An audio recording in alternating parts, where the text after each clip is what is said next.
That's the music. That's the show. Welcome into the Inner Circle. Zach Klein, Todd France, Matt Ryan, Aaron Donald. Crazy week in the National Football League. Crazy week where I was at Auburn. Georgia was nuts. Fumble gates, timeout gates. Matt was at the Falcon game. AD, you'll fill us in on an update. Hopefully you had a better performance from the kids' youth football game.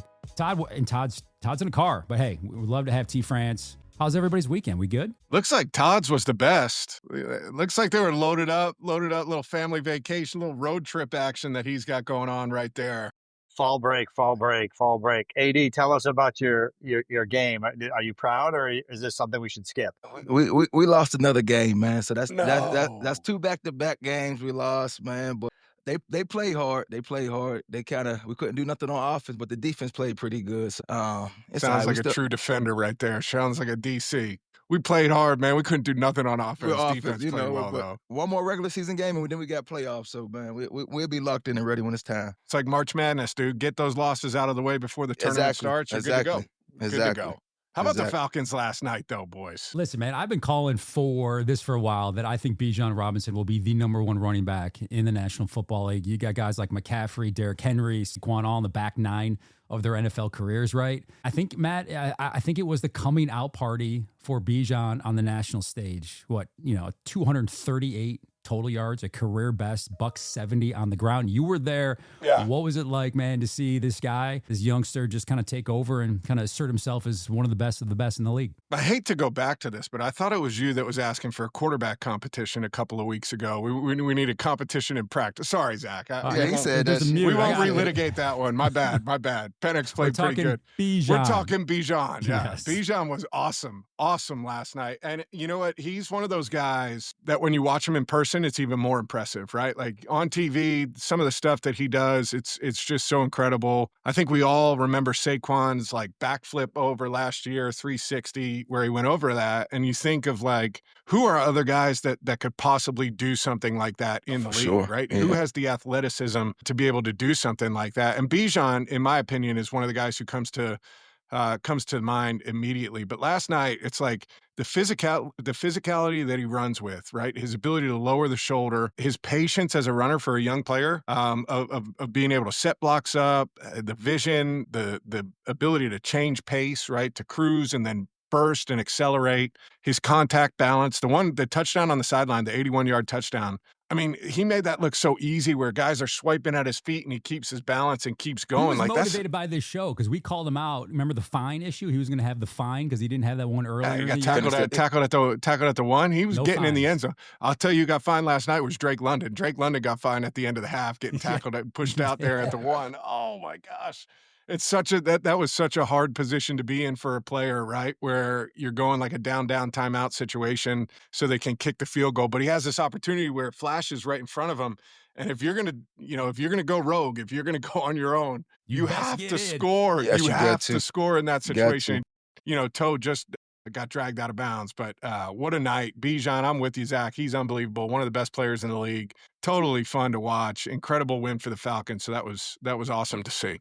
Matt, I got a question for you. Like, as a quarterback, obviously, young quarterback, having a running back like that alleviate a ton of pressure? Huge. Hell yeah. Like, I think back to my own experience. We had Michael Turner early on in my career, and it was a guy that you could legitimately turn around, hand the football off to, and trust it. I mean, Michael Turner early in my career had multiple performances that were over 200 yards, right? So it looked a lot like what the Falcons did last night against the Bills. And I do think it takes so much pressure, Todd, off of like Michael Penix and the ability to create explosive plays in the run game. But also where Bijan is different is like they use him. My only concern with the Falcons is kind of like San Francisco. It's like, you got to keep this guy healthy. Bijan has to be healthy. He's kind of like CMC in San Francisco because he does so much and they use him so many different ways. And I think that, that's the number one responsibility of the staff right now is being able to balance. How do we use this guy just the right amount? Not too much that we're, running his tires thin. We're keeping the tread just right. So but we're also winning games along the way, and they've done a good job with that ery on. But to your point, he's huge for Michael Penix. AD, how would you stop him? Shit, I run through his damn face. No, no, you got to find a way to bottle him up because he's a guy that you think you can get a clean hit on him, he can make you miss. Right? He got great vision, great cut ability. He's explosive. He looked like he run hard, strong. So He's one of them rounded players that when you game planning for him, you preparing for him, you telling guys, hey, come with it, be ready, bottle them up. Don't think he's gonna go down with one guy. Everybody got to swarm to the ball, man, because he's a playmaker. And right now, I think he's the keys to that offense. I think the offense is running through him in a run game, and obviously in a pass game, he can do a lot, man. So like Matt said, as long as they keep him healthy and they keep playing how they playing, that was a big win for them, big confidence on a primetime stage. So they got to keep it up, man. He looked real good. AD, does a back like him make it more difficult? Because I think of like different backs in the league, and some guys, it's like if you can stop them before they get into their stride, right, and get them down before they hit their stride, that's one thing. Like that's forever. People have said that about Derrick Henry. The only way to shut Derrick Henry down is to get him before he hits that fifth step. Yeah. And then you might have a chance. If he gets that fifth step and he gets downhill, it's over. But like Bijan to me is different from that respect of like, there's multiple runs that happen throughout the course of the game where his feet stop, right? His feet stop in the backfield and he's got the ability to jump cup or bounce into a different hole. And that's what's different, because that's the ones you think you about to get a clean hit on them. Yeah. And his vision and his ability to cut in and out so quick, it'll make you look stupid and you think you got him and you missing him, right?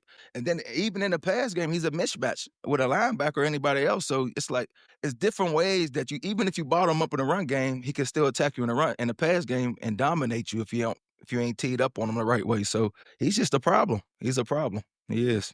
I'm happy I ain't got to deal with his ass. So. After the game, my colleague here in Atlanta, Allison Mastrangelo, had a chance to visit with Penix and asked him what that win on that stage did for this franchise. Take a listen. Michael, what do you feel like this win showed the league and showed about this team and Atlanta? Because when I was talking with Drake, he said it showed we're actually good and we're going to change the narrative around Falcon football. For sure. That's it. It showed that we one of them ones. Like this team is really good. This team is really legit. What do you think? One of the ones, really legit. Did they prove to you guys beating Buffalo? That was the first time all year long that the Bills did not go north of 300 yards in a game. The Falcons, once again, held an opponent under 300 yards every single game to start the season, guys. You want to take it, AD? You want to start? I don't want to be the homer here. No, I think it's a confidence booster. I said that. I think, once you play in them big games, definitely a primetime game, and you win those games like that against a good team, right? These are teams you might see in the playoffs and down the road, right, eventually. When you find ways to beat good teams, definitely the way they building up, man, them is confidence booster, and they just got to continue to do that, right? They know that they can do it now, playing against a good team, a top-tier team. You go out there and you show what you can do, man, and now they know they can do it. They got to be consistent with it, but they got the ability to do it. Yeah, I think the key to what you just said, AD, is you got to continue to do it, right? Mm-hmm. Like I think this win is a lot for the Atlanta Falcons is a lot like the New England Patriots win against Buffalo in that Sunday night game, or I think it was a Sunday night game the week before, right, where New England goes on the road. They get up for this game. It's a primetime game. They get up for it. They know they're playing this great opponent, and they deliver, and they get the job done. To me, what tells you a lot about these teams and if they're going to be them, right, if we're one of them, is how you respond to those kind of wins, right, is where you put all of this energy and effort, and you've got this atmosphere that was incredible in the stadium last night. Like, that's an easy one to get up for. Okay, so how do we turn around the next week? And I think they've got San Francisco this week. So how do we turn around and go against the 49ers and deliver that same kind of performance? The consistency, to me, is gonna say a lot about who the Falcons are, because we've seen them play really well, but we've also seen them play really poorly, like against Carolina. So I think how they respond this week is going to say a lot about who the Atlanta Falcons are. But it starts with belief, right? It starts with a game like this. And now it's all about how you respond. Jeff Ulbrich. What Ulbrich's been able to do. The defense sacks, last night. Yeah, Zach, picks, you're saying it. Fumble. And they were in Josh's grill the entire night, right? 100%. You know it, AD. The best way to stop a good quarterback is not coverage. Yes, you got to get to him. You got to put him on his back. They made him uncomfortable. He made some throws that he wished he had back. He was under pressure and rather than run around, they kept him bottled up. They did a great job, man. Hats off to them guys, man. They did a great job. A lot better defensive play this week than last week. I know I wanted to see that. Man, it was great defensive play this week in the NFL, man. But that's what I like to see. Find out your defensive players of the week later on in the show. We got Matt's 2-minute drill. Hit that subscribe button, leave a comment. And talking about guys stepping up, Jake Moody, 4 field goals in nasty conditions. The Bears get a huge road win. Is that AD? Did he If your kicker gets 4 field goals and you met him 20 minutes before, is he part of the crew? Is he part of the team now? Like, you show him some love? Well, he a part of the crew once he signed up, but once he started scoring points and helping us win games, hell yeah. That's an extra boost to the piece. Like offense, defense, and now you got a special piece on special teams that can get it done too, man. That's a confidence booster, man.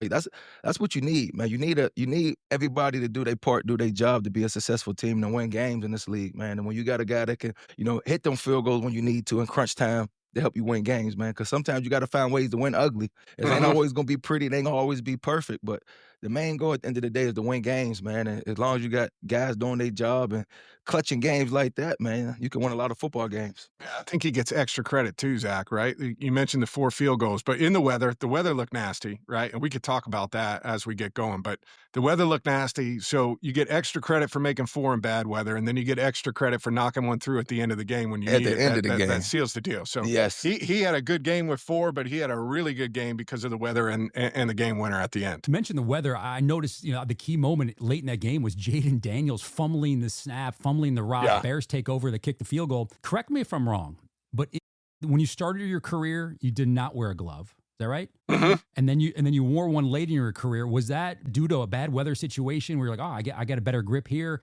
When it was bad weather, did you use a glove? What's your thought process on that? And then another thing I want to ask, how often would you guys practice with wet football, slippery footballs? Yeah. All right, twofold, at least on my end. I started wearing a glove on my left hand. We were playing New Orleans, I think in 2016, down in New Orleans, and something happened to my thumb. My thumb got all screwed up, and it was super swollen or whatever. And so I put this glove on because I couldn't grip with my left thumb. Like I couldn't get a handle on the ball with my left thumb. So I started wearing it because I had hurt my left thumb.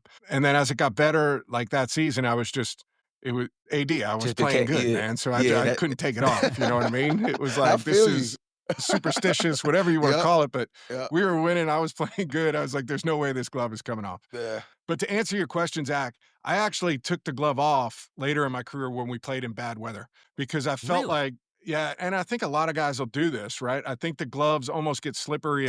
More slippery the wetter it gets, right? So you take it off and the ball's wet, the gloves are wet, it just becomes hard to handle. So I don't think that had anything to do with it. The ball looks soaked, right? I mean, you could see it was a good snap. It just went out and then kind of slipped right out left part of his hand. But to answer your question about how much do we practice it, like the weeks we knew we were going to play in weather, right? These coaches, for the most part, dot all their I's, cross all their T's. They're ready, right? And so we would do stuff, whether it was in team periods or at the end of practice, where you'd have somebody out there with a water bottle, just spraying the ball down right before it gets snapped and just soaked, and then you'd run the play like right after that. So you practice quite a bit, and that was just, I mean, it happens, right? Like sometimes you need the ball to bounce your way. The Bears needed it last night at the end of the game to be able to create that turnover. And that's just part of the rub of it, man. That's part of the rub of sports. So you're going to New Orleans to play the Saints indoors. You're not practicing during the week with obviously the slippery, but it's a waste of time. But you get ready to go to Chicago, for example. The weather could be nasty. You're going to do it in that week. Correct. Correct. We would practice it during the week depending on the conditions we were playing in.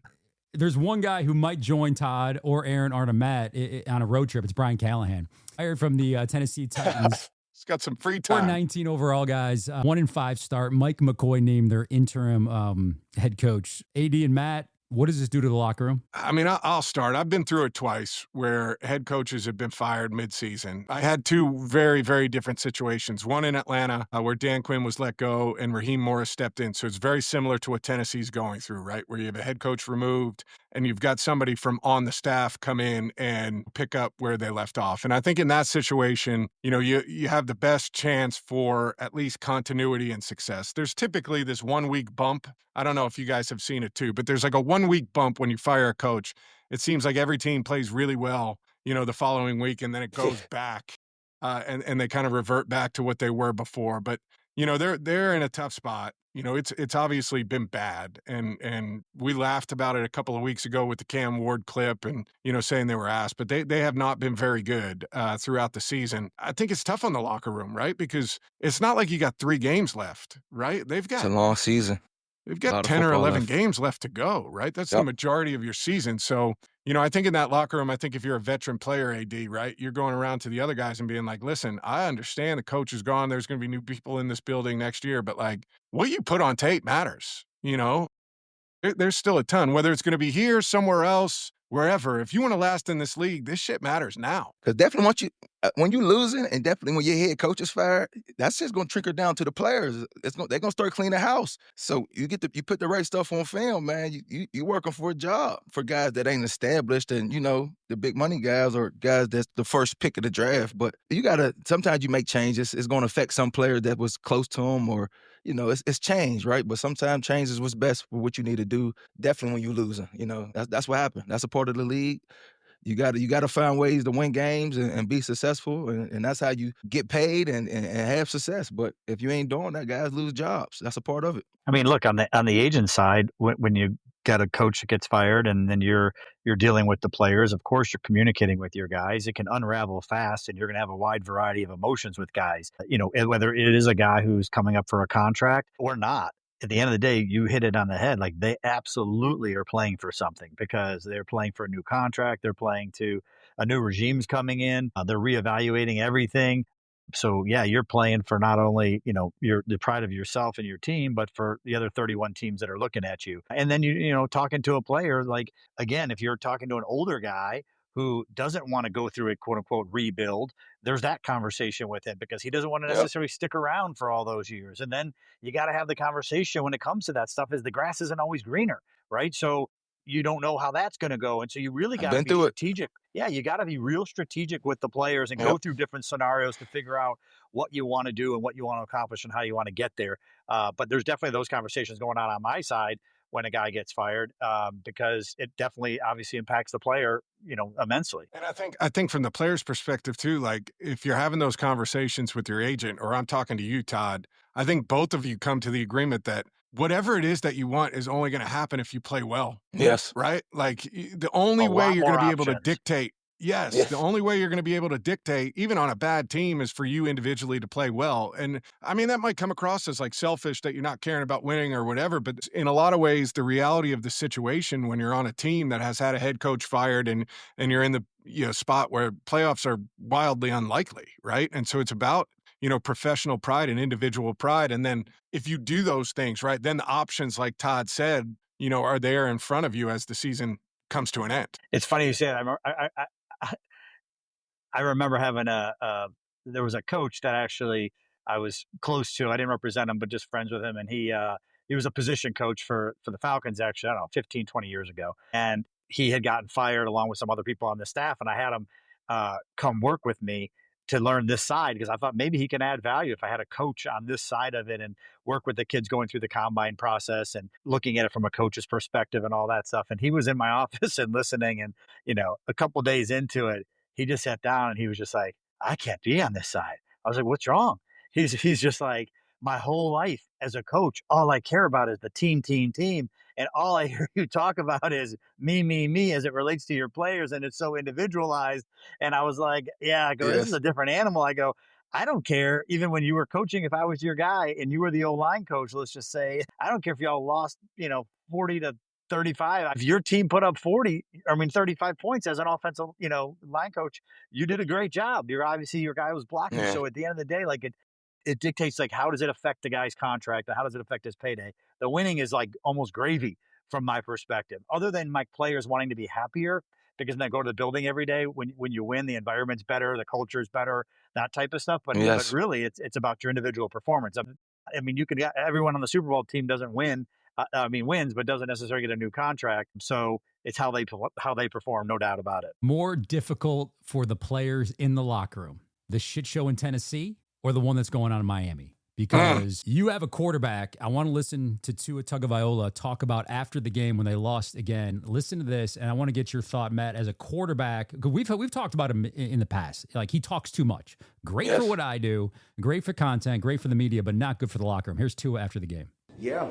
Well, I think it starts with the leadership in helping articulate that for the guys, and then what we're expecting out of the guys, right? We're expecting this. Are we getting that? Are we not getting that?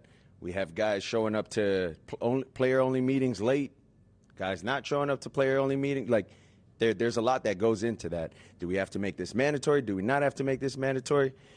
So it's a lot of things of that nature that we got to get cleaned up, and it starts with the little things. Well, it starts with him not telling the world that you had a team meeting. Guys are not showing up to the team meeting, A, or showing up late, B.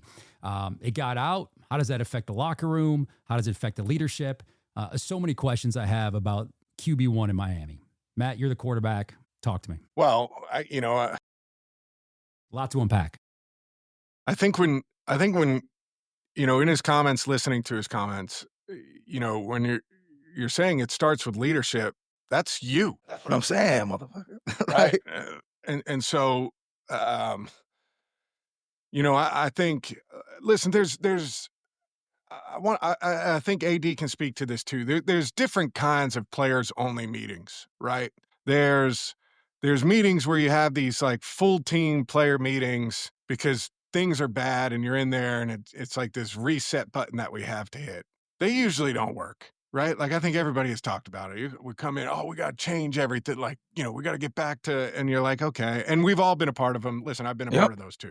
Me so too. that's like one thing. The other thing, and this is the thing I think he's talking about, AD, is like you have position group meetings where it's just as players, right? And so maybe it's the D-line gets together Thursday afternoon after practice or Wednesday after practice or Saturday mornings to go through, whatever tape this is. Like in my experience, a lot of times on Thursday afternoons, tight ends, wide receivers, quarterbacks would meet, right? And we'd go through third down and red zone, and I have guys on the board drawing stuff up, and we'd go through any questions that they might have. And a lot of the times it was just a reference point for me of what do the guys know, what do they don't know? This isn't like an accusatory thing of you should be studying your shit more, or you should be on this more. It was more like, okay, however we've taught this throughout the week, this is not hitting home. So this is on my list of reminders for you during the game. Like, hey, remind Harry Douglas on 3rd and 6 to 10. If we call this play, he's the hot, right? We had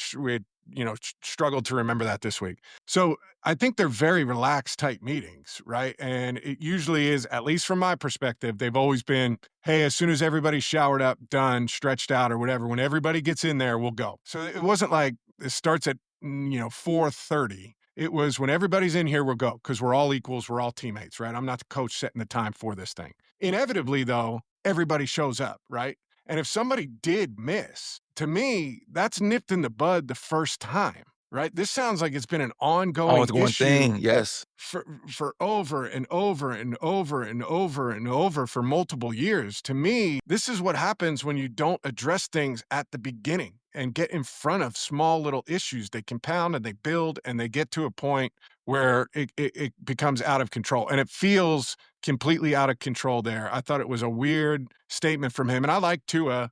I think he's a nice guy, and I think he has played well at times in this league. I don't understand that from a leadership standpoint. He said too much. All you got to do is say we got to hold guys more accountable. That's all. Just end it like that. And you don't got to go into details and we set this meeting up, we missed this.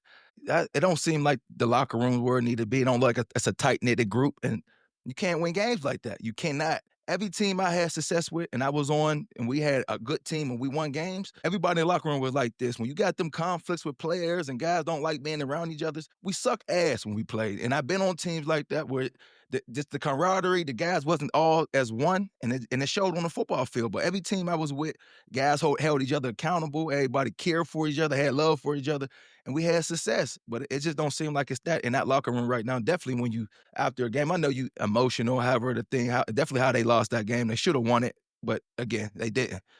But it goes into that. But I just don't think it's a close-knitted group. And it's starting to show more and more each week. So, and I think the thing that's lacking too is the open dialogue from both sides, right? Like I always respect it. Say we're having a players meeting or something, right? And I'm like, AD, we're meeting at this time, whatever. After practice, we're going to go through their blitz package or something like that. Yo, I got treatment. I got to get this done. I've got this, and this. All right, no problem. Hit me tomorrow morning. Yeah. Right. There's like a flexibility or a follow through or whatever that comes up from both sides of like, hey, I'm a professional, you're a professional. We both got things to do. We're going to meet on that. And it feels like just there's no communication. That's leadership. There's no communication. It's no leadership. It's no leadership, it's just ain't. It's all Todd, over I the want to place. get your thoughts on the image of the quarterback, but I want to follow up one thing with the guys here, because from the outside, it's like, hey, they called a team meeting. So how does that work, Matt? If shit was going down and you wanted to get it together, AD, as the leaders of the group, you mentioned, Matt, like the positions, you'd handle your business then. But if it is a team meeting where we all need to get on the same page and air something out, is it, hey, it's after practice, we're meeting, no coaches? How does that work? And Just who that. leads it? And That's are it. guys bowing up? It's just that. That's usually it. the leaders Hey, of the team. that's not good enough. Everybody, we're meeting in the team meeting room 20 Tell minutes coach. from now, right? And we have a You're team gonna be in meeting, there. just the Coaches are players. out. Yeah, yep. And that's it. It's that simple. No extra. Like, this is my thing.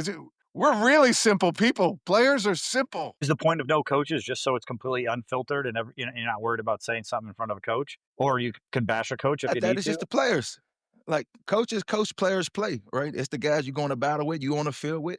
This ain't got nothing to do with the coaches. This is the leadership's calling this meeting. This is the leaders want to get everybody together. Whatever the problem is, we talk about it, get everything together, get everybody on the same page, but it ain't got nothing to do with the coaches. This is got everything to do with leadership, trying to get everything back on track as a team, as the guys that's going to war with on the fucking football field. That's what it come down to. AD and Matt, did you guys, Absolutely. when you guys played, I know there's a lot of teams that have like every team is different, right? They have captains, whatever, but then sometimes teams have these leadership committees where there is a committee, a group of people that are on this leadership team. Did you guys have that when you played on yours? And what do you think of that concept? We had them pretty much my entire career. Every coach that I played for had some kind of, they were different in size, right? Some were a little bigger than others, but they ranged from anywhere from 4 to 5 guys to 10 or 11, 12. But we had them really in every group, every team that I was a part of. It was different in how often we met. Sometimes we met weekly. Sometimes we met, once a month. Sometimes we needed to met meet. Yeah. as needed, Yes, exactly. and it was usually, in our case, AD, probably similar for you. It was just the head coach and those 10 or 12 guys. Yep, that's And exactly what it was. in a lot of ways, those were just, hey, here's where I see where we're at. This isn't like, we got to have more run plays, or like, this is like big picture stuff. I see where we're at. I just, and in my case, I think coaches a lot of time were asking for feedback too. Like, what is the vibe in the locker room? Where are guys at? Like, how are we feeling? How about you, AD? That's exactly what it was. Anytime we had it, it was like the captains and the veteran guys that was the leaders of the team, head coach. And it's just that, asking questions. How's the locker room? What can I do? What you feel like we need to do better as a team? Like, it's just stuff like that you just talking to your leadership, trying to get a feel for the team, a feel for the vibe, so y'all can continue to, get to a certain level. So that's exactly what it was. Hey, Todd, based on your experience when it comes to GMs and ownership, when the coach and the quarterback appear to be out of sync, what do you think those conversations are like? Well, first of all, the comments that we're talking about, I would love to know you have to know how was the quarterback viewed before he made those comments? What kind of respect did he have across the board with his team? Before any of that happened, number one. Number two, there's a difference in some basic quarterback doing it as opposed to Tom Brady doing it, right? Tom Brady had the utmost respect. So if he comes out on the podium and says something, maybe he has a little more runway and more leeway to do that with that. In terms of being on the same page with your coach and that, all that, I would think a GM is everyone's going to have their own style, but I think it's anything for any type of leadership. You're going to bring people together and work it out and air it out because it's too early in the season. You got a player who's under contract for many more years. So you've got to kind of figure that all out and make sure everyone's on the same page because it's not going to get any better. And I think everyone needs to be telling them what they're thinking and then just go from there. So I think any GM, but again, I also will tell you that the situation also depends on the GM and the stability of the GM. And if you're dealing with an organization where everybody's on the hot seat, that's just a tough situation because you got everyone looking out for themselves as opposed to looking out for the bigger picture. And there's a lot of finger pointing, and that's where things just start to quickly unravel. And I'll just finish with this, Zach, and we could put a bow on this topic. But like, I have seen coaches use the media to get to their players in effective manners. Like, I have seen that, right? Where they put the message out there that we need to play hard, we need to do this, and the team responds. I have not seen players call out other players in the media and then seen success from that, right? Like, I think those things player to player are done better face to face and behind closed doors. I think there's, when you go player to player and you're attacking in the media, like, you've lost that level of the locker room is our sacred spot. And it's different when it comes from a head coach to a player than it is when a player does that publicly. Here we go. We got one individual calling on his teammates for missing practice, and you have another individual basically blasting a rival GM. We need to get Mike Tomlin on the show, guys. He just keeps it real. He says what's on his mind, and he slams the Browns for trading Joe Flacco to the Bengals. So I want you to help me understand this. The Bengals make this surprising trade by acquiring quarterback Joe Flacco for a 6th-round pick in exchange for a 5th round. Why do the Bengals want a new starting quarterback who's 40? And then why do the Browns help out a rival by giving them their former starting quarterback? Help me understand this. But first, we're going to hear from Tomlin just slamming the Browns. To be honest, it was shocking to me. Andrew Berry must be a lot smarter than me or us because it doesn't make sense to me to trade a quarterback that you think enough of to make your opening day starter to a division opponent that's hurting in that area. But that's just my personal feelings. He's right. I don't get it. It don't. AD, put on your GM hat here. What are you doing? I don't know. I don't even know what to say to that. It don't make sense, right? I understand. I know the Bengals needed somebody to keep them afloat or Joe Burrow's down, but you don't help a divisional team, have success with it. I don't know. I'm speechless. I don't know what you got to that, Matt, or what your thoughts on that, but it don't make sense to me. I think Mike Tomlin, I agree with Mike T. Yeah. I agree with Mike T. I mean, I guess it comes down to compensation, right, Todd? In that kind of situation, if you're Andrew Berry, do you feel like the help that you're giving, the compensation's worth it? But what was the compensation? Exactly. It didn't make sense from a business standpoint neither. Cleveland Browns get Flacco for a 6th-round pick in exchange for a 5th-rounder. So, Todd, help me make sense of this. So we switched rounds. Yes, basically. Yeah, I'm not going to sit here and second guess the GM and what their vision is and what their strategy is. Obviously, Andrew Berry is a very bright guy, and I'm assuming they have a plan. I do know that, if I'm the agent for Flacco or in that type of a situation, I'm actually happy that we're moving on because it's a tough situation. If you got a team that's not winning, or is going to potentially struggle and be inconsistent all year, as an older quarterback, why do I want to be there every week when they're saying, what about Dylan Gabriel? What about Shedeur Sanders? Let's put these guys in. I'd rather move to a team where they're desperate because their veteran quarterback is out. They felt like they had a team to win. They had all the pieces around the quarterback. All they need is a quarterback, not necessarily to win games, but definitely not to lose games. I'd much rather go there. I think it's a great call and a great situation for him. And I can't speak to why they did or didn't do it, but maybe in Cleveland's eyes, they don't think they're going to be necessarily a contender. So they're trying to, acquire any pieces that they can get in terms of compensation to have more picks and continue to build the team. I don't know other than that. I mean, so they giving up. So they just giving up. To me, it feels like they I'm giving not up. Gonna say you can't say they're giving up because they won in 5. Okay, maybe they're giving out a division opponent. No, but I think I think what they're trying to do is also see what do they have in their young quarterbacks. If we're not going to win all the time, and so again, that's possibly why now in division and all that type of stuff. Maybe that's the part I don't get. That's the thing. Well, maybe I'm okay with playing Dylan Gabriel or eventually seeing what you have in Shedeur or whatever that is. Play devil's advocate. If they're out of it, they don't really care if it's in division or not. It's not like they're going to, it's like they're giving it to someone who's going to come back and bite them in the butt. I don't know though, man. Like if you're in that division long enough, AD, you don't want to give anybody to the Niners if you're out of it, or like, I don't want to give anybody to the Saints. Don't help them at all. Because we're out of it. That's not happening. That's the thing. It's not that's happening. What you don't understand. It's like, it's a rival. You play these teams twice a year. It's a little hate on the field. It's a little hate towards that team. You don't help that damn team out. Just imagine if they do go on a run, if they do have something special, if they package something else and make a run. I mean, only thing is like maybe Andrew Berry looks at the Cincinnati Bengals and he's like, they're not going anywhere either, right? Neither of us are going anyway. Can we establish a little bit of an edge in terms of where we draft for the next draft? Because Joe Flacco is not coming back here next year either. I can assure you there's a method to his madness, and I don't know what it is, and none of us do, and it's easy to second guess. The other thing is like as an agent, when a player's getting traded, sometimes a team will tell you in advance we're doing this, and sometimes they don't. It really depends on the relationship with the agent. Exactly. Yeah. If a GM has a relationship with you, and or you as an agent have the foresight to kind of recognize this could be something that comes down, you need to be talking to the GM and letting him know in advance, hey, if you're shipping my guy or you're talking and you're shopping him, you got to let me know and let's work together. The reason teams don't want to do that is because they're afraid if that doesn't happen and you told your player that they're trying to trade him, players are players. It's a pride thing, right? And all of a sudden they're worrying about how that can backfire on them if that doesn't happen. But a smart agent can and a good agent will be proactive with that with the teams and make sure that you're in the know on that. Earlier this season, guys, on the Inner Circle podcast, we talked about revenge games and if it played in any impact into former opponents on the field, or former teammates rather.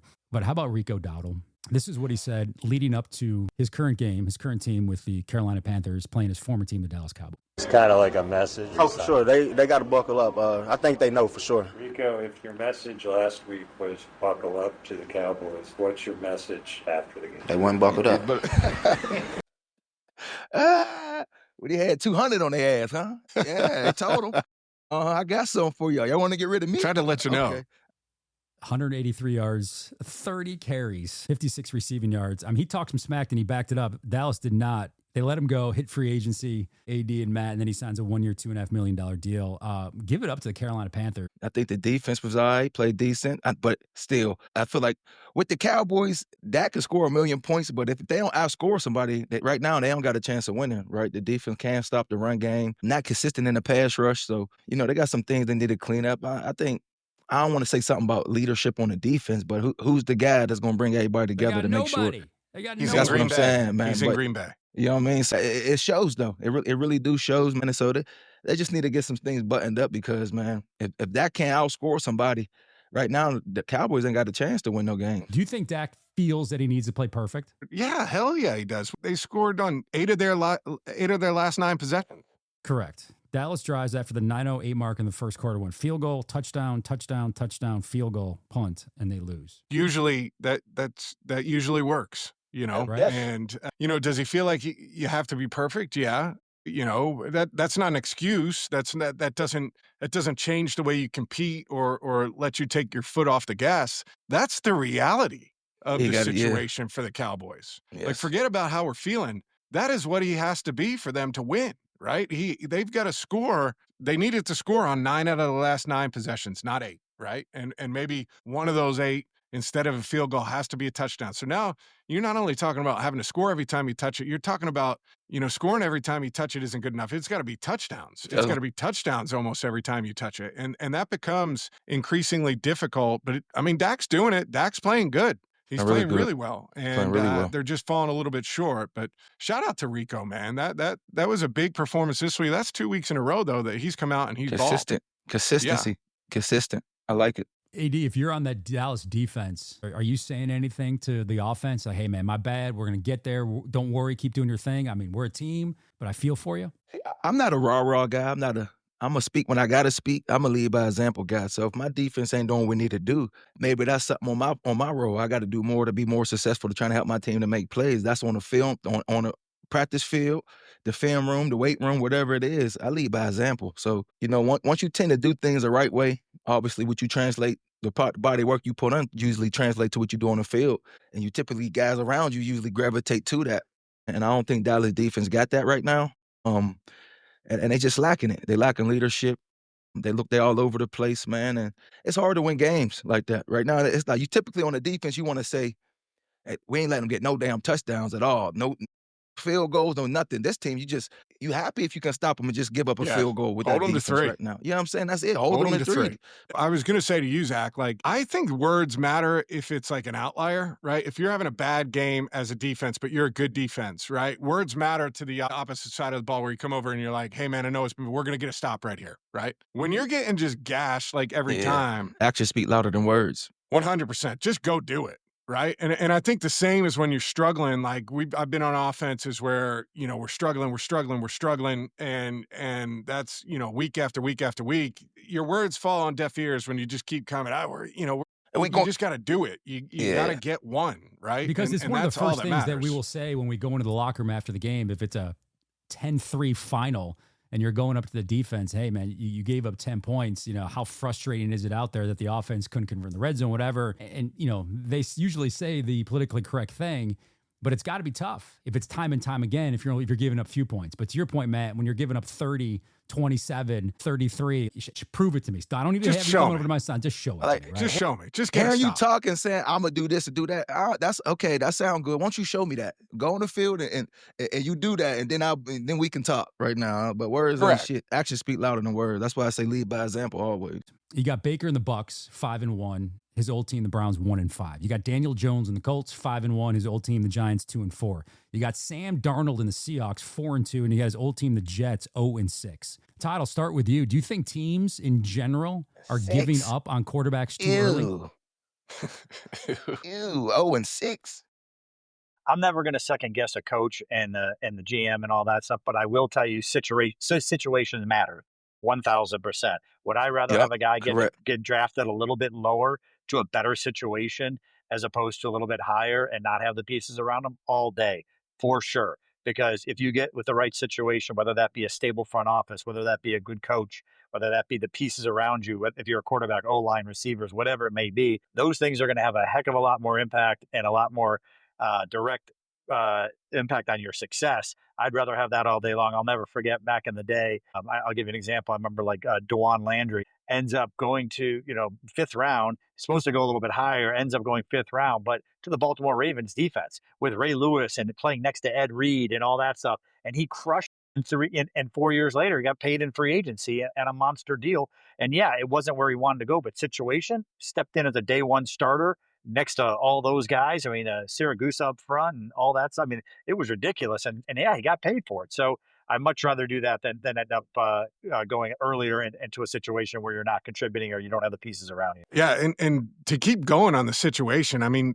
two of those three teams that you mentioned, right? Baker with the Bucks now balling, the Browns struggling. Sam Darnold balling with the Seahawks, the Jets struggling. What do the Browns and the Jets have in common? Every quarterback they draft doesn't pan out, right? And so it's partly these organizations too, like to the point of, are we getting rid of quarterbacks too quickly? Well, each case is different. Each situation is different. The one constant, at least in this conversation with these teams, is that the Browns have continued to screw that up for the last 25, 30 years. The Jets have done the exact same thing, right? Like it's not for a lack of trying. Don't you think there's a huge sensitivity when you pick a top quarterback? When you're picking the number one pick, there's a big sensitivity. And you can go back and look at the last 4 number one quarterback picks, all fire their coach within the first year. And that quarterback surely had impact. I'm sorry, that those coaches had an impact on who they were drafting. I mean, Trevor Lawrence and Urban Meyer, I can't remember all the coaches, but Caleb Williams, Cam Ward now, Bryce Young, all of those, I think, are the last 4 quarterbacks, and all their coaches got fired in the first year. I think the leash is short. Yeah, but in defense of that, if you look at it right now, I would say Caleb Williams looks pretty good. Yeah, he's playing Year good ball. 2, the quarterback looks pretty good with a new head coach. I would say the same for Bryce Young right now at 3-3. Has Bryce been perfect? No. He's playing better, They did fire the coach and then moved on and stabilized it with the quarterback. They haven't done either of those things with the Browns or the Jets in this century. Right. And so I think there's something too, right? Like I work for CBS now. I go to New York. We have a lot of guys that are behind the scenes at CBS that are massive, massive Jets fans. Right. And the running joke is that when you come to the Jets, you lose all your football superpowers and they magically reappear when you go somewhere else. Yeah, that's true. Or whatever. And so, yeah, I mean, it's just interesting to me that it's those two organizations that those guys didn't work out in. But you're right, Todd. It is staggering to see, last 4 quarterbacks taken with that number 1 overall pick, coach being fired and moved on, but they hung on to the quarterbacks in those places, right? Like Trevor Lawrence, it's taken 3 different head coaches up until this point, but it looks like they're getting it right. And it looks like they're headed in the right direction. I think Caleb Williams is a great example though of, and Todd, you could probably speak to this better because you deal with GMs all the time, but knowing that we might have the piece, this guy, the player might be the piece, but this is not the coach. No matter how we felt about it, how we came to the decision, this is not the right way to build this around him.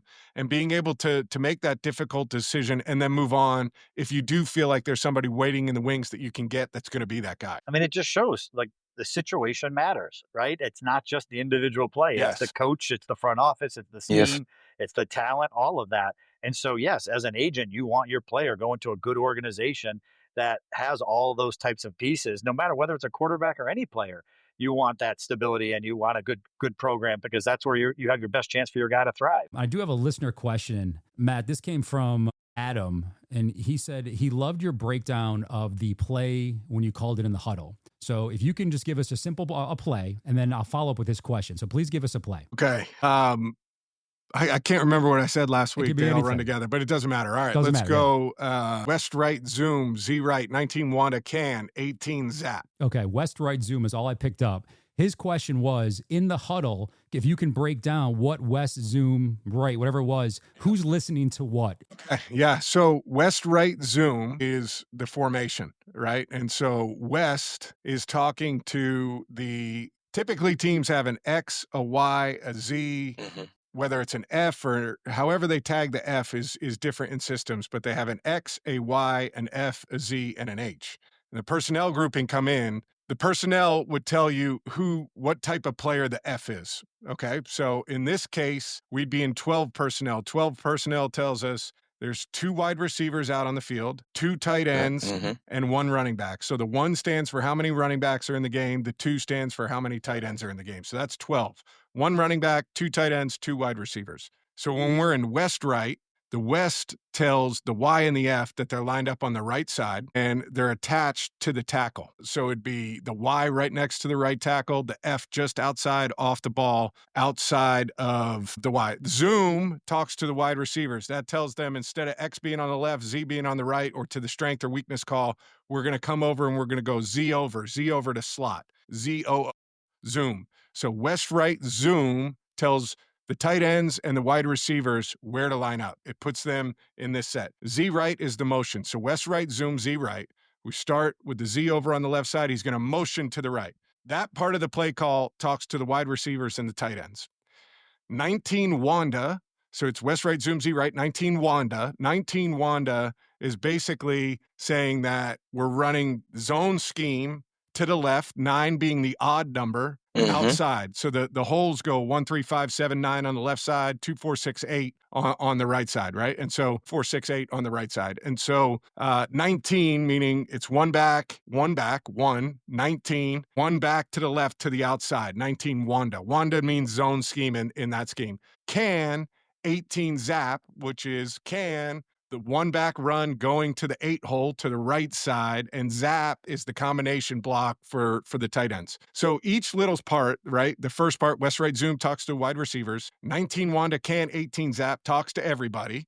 Primarily, it's talking to 19 Wanda can, 18 zap is talking to the offensive line, the blockers, right? And so each part is broken down, and that's just a simple run play. In the pass game, it gets more complicated and a little bit more complicated, but it's really simple. Bits and pieces. The only person that really needs to know all of it is the quarterback. So there's little bits and pieces that are applied to every position. That's fascinating. And it always goes in the same cadence. So the first part lets the tight ends and the running backs and the line know. So you always know kind of what part of the sequence you have to tune into. In the run game, it goes formation, run play.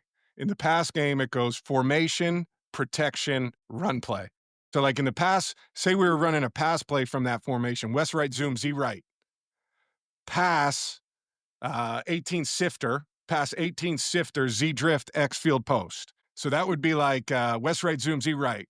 Pass 18 sifter, Z drift, X field post. Just Z drift and X field post talks to a wide receiver on what the route combination is. Pass 18 sifter would be what the protection is for that play. The play action, hard outside sell to the right, tells everybody what their responsibility is. So in the run game, it's formation, run play. In the pass game, it's formation, protection, run, and then route concepts. What are you doing on the snap when you're actually out of the huddle? And AD, what are you picking up on all that stuff when he's changing things? And what are you saying on the snap when you're behind the center? So typically you'd come out and you'd set wherever everything is in numbers, right? We used to have coaches that would say, if you can count, you can play, right? And so it sounds really complicated, but it all becomes numbers off of wherever your point is. And so you've seen probably clips of guys pointing out the mic, right? Hey, Mike's 54, Mike's 54. And all that means is, hey, all of our counts, right, are starting, whether it's in the run game or the pass game, pass protection, all of our counts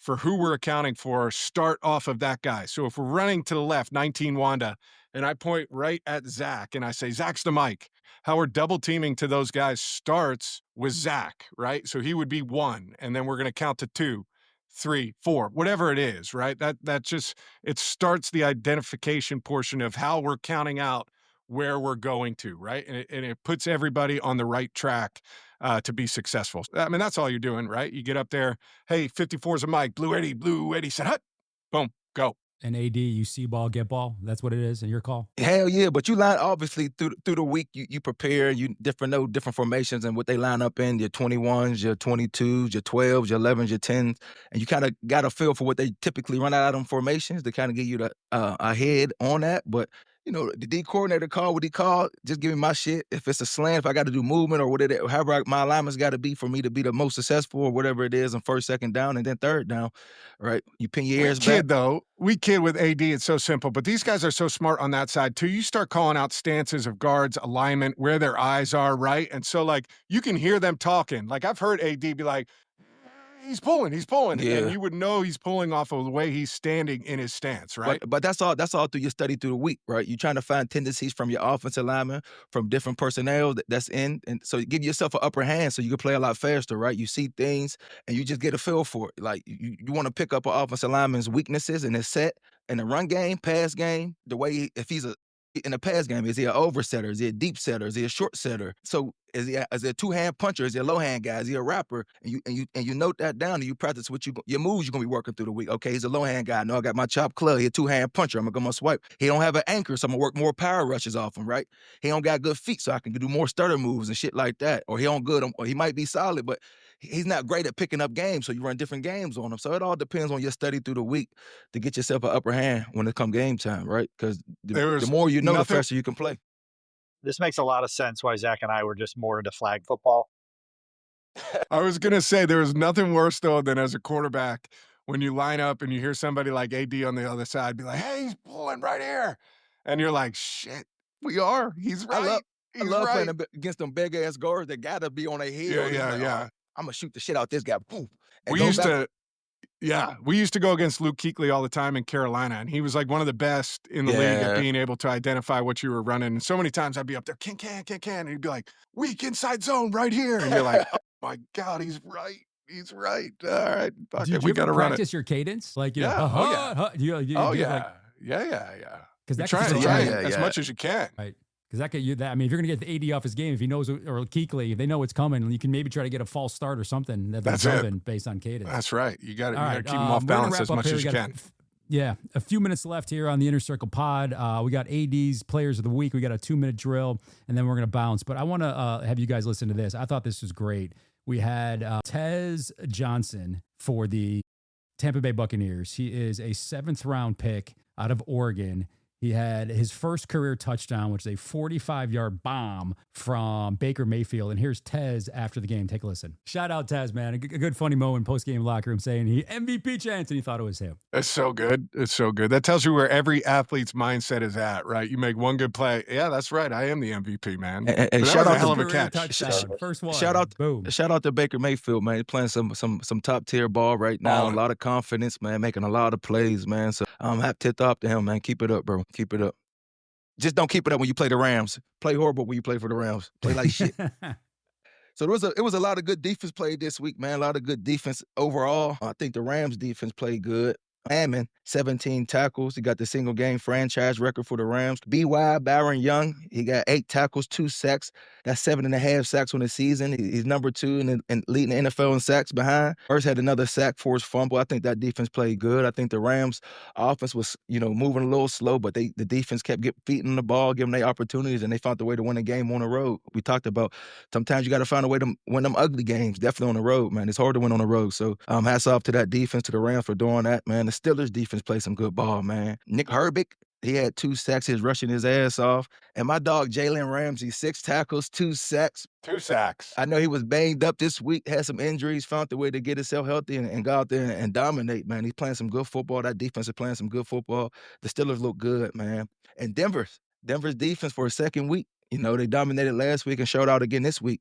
Pat Surtain and them guys, they got 9 sacks as a defense. They was flying around, and 6 sacks came in the second half, and about 5 of those came in the fourth quarter, right? Jonathan Cooper had two of them sacks. He had a day, man. So I think that defense is playing real good football, playing consistent, good football week in and week out. So keep it up. But this week for me, my number one guy is Devin White with the Raiders, LB, man. 9 tackles, 1 sack, 1 forced fumble or interception. You know, been doing it for a long time, still playing at a high level, man. So Devin White, man, clap it up for him. What a day, big dog. Keep it up, OG. Keep it up. Keep it up.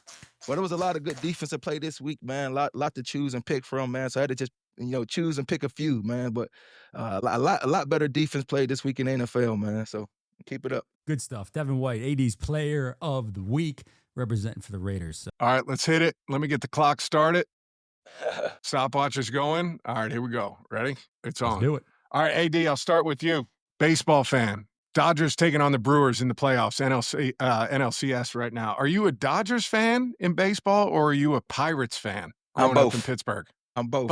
I watched some Pirates game, but I'm a Dodgers fan. I'm a Mookie guy. Mookie's my dog, so I'm cheering for the Dodgers right now, and they're going to get it done, man. Okay, 2 teams in the NL. That's interesting. I don't know many fans that are fans of 2 teams in the NL, but I'll take it. It's all right. All right, Zach, you're up. Top CC road venue. You were on the road this week at Auburn. You've been around the league. We got to take Georgia out of this, right? Take Athens out of it. What is the top road venue in the SEC that you've been to? Auburn was impressive.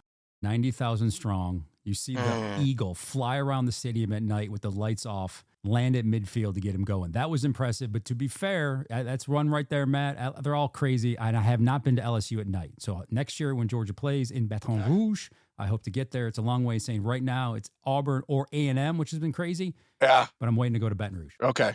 To be determined. But right now, Auburn's the leader in the clubhouse. All right, AD. Penn State was in the news this week. James Franklin getting fired. I am curious. We're talking about fandom here and teams that you don't like. As a Pittsburgh alum, do we dislike Penn State more than we dislike West Virginia? Oh, no. See, for me, West Virginia, that's a true hate. I don't like Penn State. That's true hate. But I hate West Virginia. All right, so it's West Virginia's number 1. Yes, for sure. Hands down. I got it. All right, Zach, we just talked about road venues in the SEC. Outside of Mercedes-Benz and Atlanta, what is your favorite NFL venue that you've been to on the road? You know, we've talked about Green Bay when it's snowing, whole time Chicago, where I'm from. The Saints are crazy because it's a fun place to visit. If I had to go one, I'd probably go Lambeau. Lambeau. Yeah, Lambeau's a good one. You were there. You were on the field. Is that for you? Was that up there? What do you? Yeah, what thanks, do you guys? man. What do you guys I think? love Lambeau. We're over now. It's 2:08. Okay. We hit it, but I'm going to say, just to follow up on that, my favorite venue to play at in the NFL was Lambeau. It's just it feels different. You know, it feels more like college when you go play there. How about you, AD? I hate Lambeau. I never won in Lambeau, so every time I went, I got bad experiences there, man. I only won there once, but I was a rookie. But at least you won. Shit, I ain't never won in Lambeau. So I don't know. What was my favorite? I don't know. I think the loudest stadium I've been in was NFC Championship in New Orleans. Yeah, New Orleans is loud, man.